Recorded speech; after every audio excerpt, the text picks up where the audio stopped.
올해 초 비트코인 열풍 기억하실 겁니다. 이 열풍에 올라탔던 분들은 웃었고 반대로 주변에서 수익률을 자랑할 때마다 배가 아팠던 분들도 많았는데 최근엔 그런 모습이 쏙 들어갔죠. 비트코인 가격이 2억까지 간다, 심지어 4억까지 간다는 말이 여기저기서 들렸었는데 최근 흐름을 보면 정반대로 움직이고 있습니다.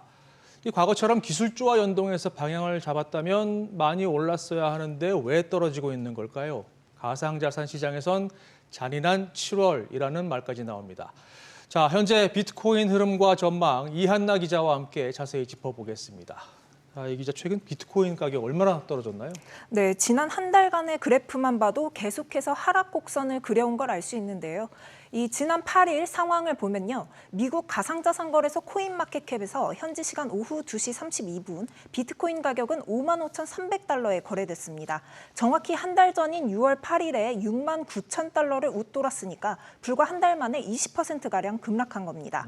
비트코인 가격이 55,000달러대까지 하락한 건 지난 2월 27일 이후 처음입니다. 앞서 비트코인은 지난 3월 73,500달러를 돌파하면서 사상 최고가를 기록했고 국내 거래소에서도 역대 처음으로 1억 원을 넘겼습니다. 네, 떨어진 원인을 좀 알아야 될 텐데 왜 이렇게 떨어진 건가요? 네, 마운트 곡스라고 들어보셨을 텐데요. 10년 전 파산한 일본 가상자산 거래소입니다.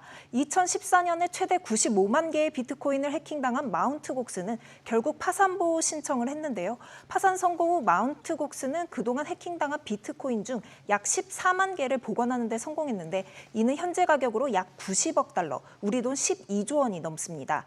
이 복원된 비트코인을 당시 피해자들에게 돌려주기로 했는데요. 10년 동안 가치가 오른 만큼 상환을 받은 투자자들이 물량을 대거 쏟아낼 것이란 우려가 커졌습니다. 네, 정리를 해보면 물량 오류 때문에 가격이 떨어지고 있다는 건데 실제로 물량이 시장에 나오고 있습니까? 네, 마운트곡스는 지난 5일부터 상환을 시작했습니다. 투자자들이 돌려받은 비트코인을 전부 매도한다고 가정하면 단순 계산으로 최대 90억 달러의 매물 폭탄이 쏟아지는 건데요.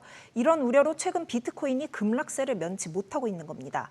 14만 개면 비트코인 보유량 기준 세계 3위에 해당하는 규모입니다. 네, 근데 이렇게 비트코인 가격이 떨어지는 원인 가운데 또 마운트콕스 외에 독일 관련 소식도 나오더라고요. 네, 그렇습니다. 독일 정부가 범죄자로부터 압류한 비트코인을 매각하면서 물량 부담을 키우고 있습니다.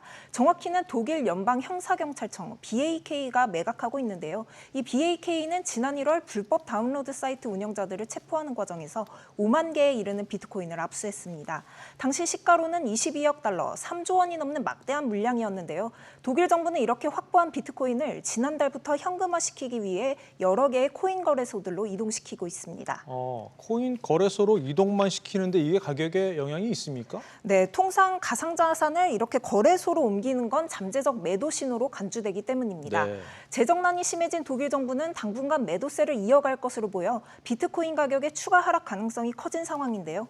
블록체인 분석업체 아캄 인텔리전스는 아직 독일 정부가 소유한 비트코인은 23,788개에 이르며 시가로 13억 달러 규모라면서 모두 매각해 현금화하려면 약 2개월 정도가 더 소요될 것으로 예상되고 대량 매도 물량이 쏟아지면서 추가적인 가격 하락 가능성이 있다고 지적했습니다. 네, 바꿔 말하면 독일이 코인 시장에 큰 손이 됐다는 얘기네요. 그런데 투자자적인 관점에서 봤을 때는 지금 이렇게 가격이 떨어질 때를 매수 타이밍으로 봐도 되는 거 아닙니까? 네, 실제로 최근 가격 하락을 너무 걱정할 필요 없다는 분석도 나옵니다.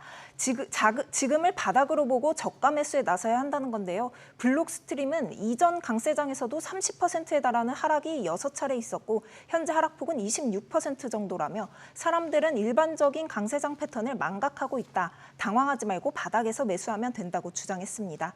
실제로 큰 손인 투자자들은 현재를 매수 적기로 보고 추가 매수에 나서고 있기도 합니다. 미국 나스닥 상장사이자 소프트웨어 업체 마이크로 스트래티지는 지난달 비트코인 가격이 6% 넘게 빠졌을 때 전환사채 발행을 통해 비트코인 11,931개, 약 1조 856억 원 규모를 추가로 사들였습니다. 마이크로 스트래티지는 미국 단일 기업 중 가장 많은 비트코인을 보유한 곳으로 유명합니다. 그렇군요. 미국 대선을 기다리는 사람들도 있다는데 이건 무슨 얘기인가요? 네, 오는 11월 미국 대통령 선거에서 도널드 트럼프 전 대통령의 당선을 기대하는 투자자들은 가격 반등 가능성을 열어두고 비트코인을 쓸어 담고 있는데요. 트럼프 전 대통령이 가상자산 보호 정책을 공약으로 내세운 만큼 당선만 되면 비트코인 가격이 바로 10만 달러 선을 돌파할 것이란 전망까지 나오는 데 따른 겁니다. 스탠다드 차타드는 비트코인이 미국 대선 날 10만 달러까지 오를 수 있다며 트럼프 당선 시 규제와 채굴에 훨씬 더 우호적인 분위기가 되면서 연말 15만 달러, 내년 20만 달러를 웃돌 가능성도 있다고 내다봤습니다. 네, 좀 긍정적인 면만 짚어봤는데 사실 변동성이 큰 만큼 지금이 무조건 매수 타이밍이라고 보긴 좀 어렵고요. 시청자 여러분들께서도 뭐 신중한 판단이 좀 필요해 보입니다. 뭐 비트코인 얘기하는 김에 국내 이슈도 하나 좀 짚어보면 다음 주부터 가상자산 이용자 보호법이 시행되잖아요. 이거 뭐가 달라지는 겁니까? 네, 말 그대로 투자자들을 보호하고 거래소들의 불공정 행위를 차단하는 것이 핵심입니다. 네. 오는 19일 이용자 보호법이 시행되면 가상자산은 공식적으로 제도권 내로 편입됩니다. 우선 이용자의 예치금 관리기관과 운용 방법이 명확해집니다. 자본시장의 투자자 예탁금과 마찬가지로 가상자산 투자자들도 예치금에 대한 이자를 받을 수 있는 게 핵심이고요. 또 거래소 등 사업자가 파산해도 관리기관인 은행을 통해 예치금을 돌려받을 수 있습니다. 또 시세 조종 등 이용자에게 큰 피해를 줄 수 있는 불공정 거래에 대한 감시도 강화되는데요. 불공정 거래 행위가 적발되면 부당이득의 최대 5배까지 벌금이 부과되고요. 사안에 따라 최대 무기징역형까지 가능합니다. 사업자 입장에서는 다소 미흡한 제도라는 지적도 나옵니다. 최근 가상자산 거래 자체가 전반적으로 줄어드는 등 업황이 좋지 않은 상황에서 이런 법까지 시행되면 대형 거래소를 제외한 나머지 사업자의 경우 이를 준수하는 것 자체가 어려울 수 있다는 겁니다. 그렇군요. 이한나 기자 잘 들었습니다.